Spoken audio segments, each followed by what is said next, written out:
সম্মানিত ভিউয়ার্স, আসসালামু আলাইকুম। আপনারা কি চান অরিজিনাল দেশি গুলশা আপনার পুকুরে চাষ হোক? তাহলে এই ভিডিওটি আপনাদের জন্য। তো চাষি ভাইরা, বর্তমান সময়ে দেশি গুলশা মাছ চাষে সবচাইতে বেশি ফলাফল যদি আপনারা গুলশা মাছ ভালোভাবে চাষ করতে পারেন।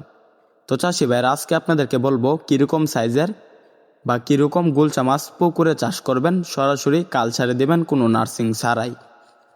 গুলশা মাছ চাষে কীরকম খরচ বা গুলশা মাছ চাষে কীরকম লাভ, বিস্তারিত আজকে আপনাদেরকে বলবো, বা শতাংশে কত পিস চাষ করবেন।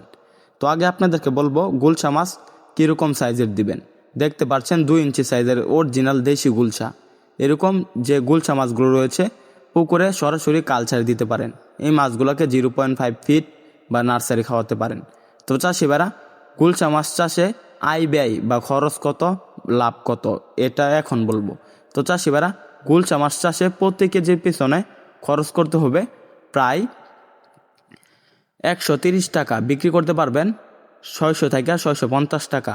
তো চাষি ভাইরা, গুলশা মাছ চাষে এত লাভ কেন বা কম খরচ কেন? গুলশা মাছ দেখা যাচ্ছে মাটি থেকে বিভিন্ন জুট প্লান্টন, ছড়া প্লান্টন বা ফুলজির খেয়ে বড় হয়, তাকে প্রাকৃতিক খাবার বেশি খায়, তাই খাবার কম দিতে হয়।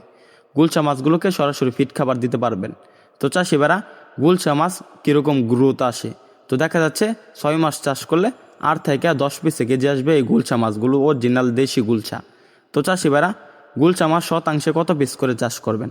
গুলশা মাছ শতাংশে চাষ করতে পারবেন মাটির নিচের লেয়ারের মাছ, তাই এই মাছগুলো শতাংশে চাষ করতে পারেন 700 থেকে 800 পিস। এগুলা শীতকালীন বা যে কোনো সময়ে আপনারা চাষ করতে পারেন। তো চাষি ভাইরা, গুলশা মাছ ক্রয় করতে বা মাছ চাষে সকল আকার তথ্য পরামর্শ জানতে আমাদের স্ক্রিন দেওয়া নাম্বারে যোগাযোগ করতে পারবেন। আমরা সারা বাংলাদেশে পাইকারি এবং ফ্রি হোম ডেলিভারিতে মাছের পোনা বিক্রি করি।